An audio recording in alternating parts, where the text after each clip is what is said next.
um, kinailangan na himukin ni dating Presidente Duterte si Presidente Marcos Jr. na magtrabaho.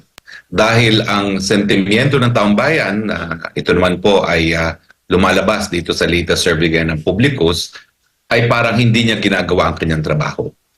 Ang trabaho niya, pangunahin dyan, ay bigyan ng mas mabuting antas na kabuhayan ng ating mga kababayan na hindi nararamdaman dahil napakataas nga ng presyo ng bilihin, kulang ang trabaho at napakababa ng mga sahod.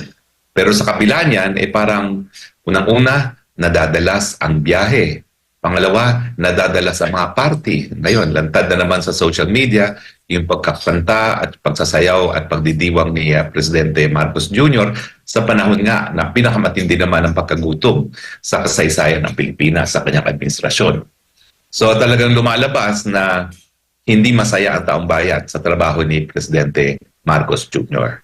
Dahilan kung bakit hinimok pa ni dating Presidente Duterte na magtrabaho siya. Dahil kung hindi siya magtatrabaho, lalong lulubog ang antas ng kabuhayan ng mga Pilipino, lalo tayong maghihirap.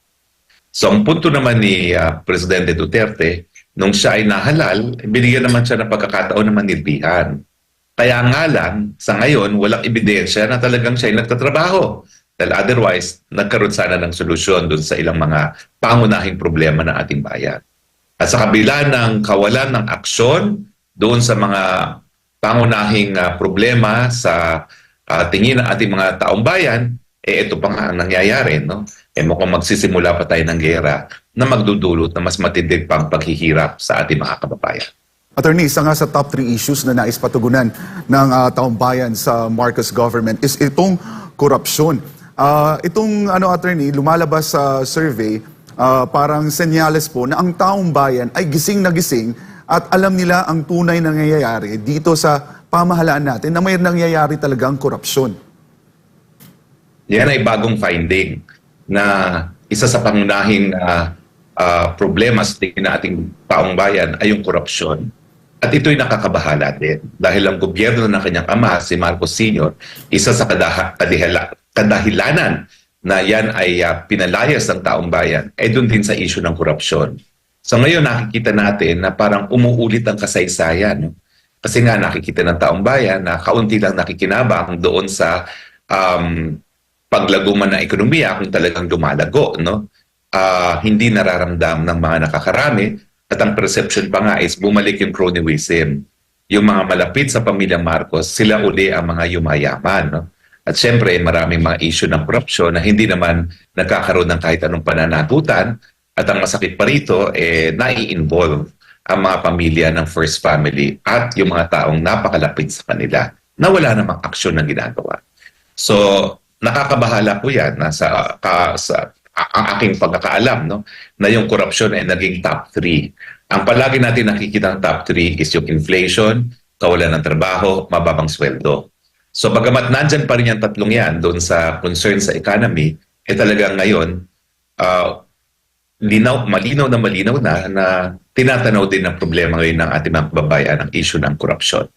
At kaugnay nga yan, attorney, ay bumaba po yung approval rating ni President Marcos from 64% ay naging 62% na lang. At sabi ng Publicus sa pahayag survey, 3 issue po ang nakakaapekto sa performance ratings ni President Marcos. At yan yung inflation, issue sa West Philippine Sea at pasok pa rin po sa top 3 itong korupsyon. Yan po ay nagpapababa, no?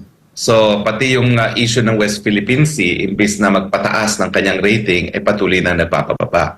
Paano naman kasing tataas ang rating dyan? Nagtatapang-tapangan tayo, tapos biglang magpapadala tayo ng Special Action Forces ng Navy laban sa Coast Guard ng China at hindi naman tayo nanaig, no?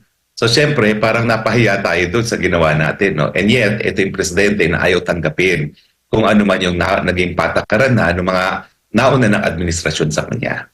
Ulitin ko itong West Philippine Sea, hindi ito bagong problema.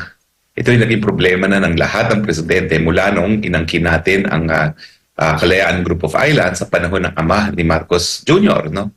Hindi na po natapos yung hidwaan na yan.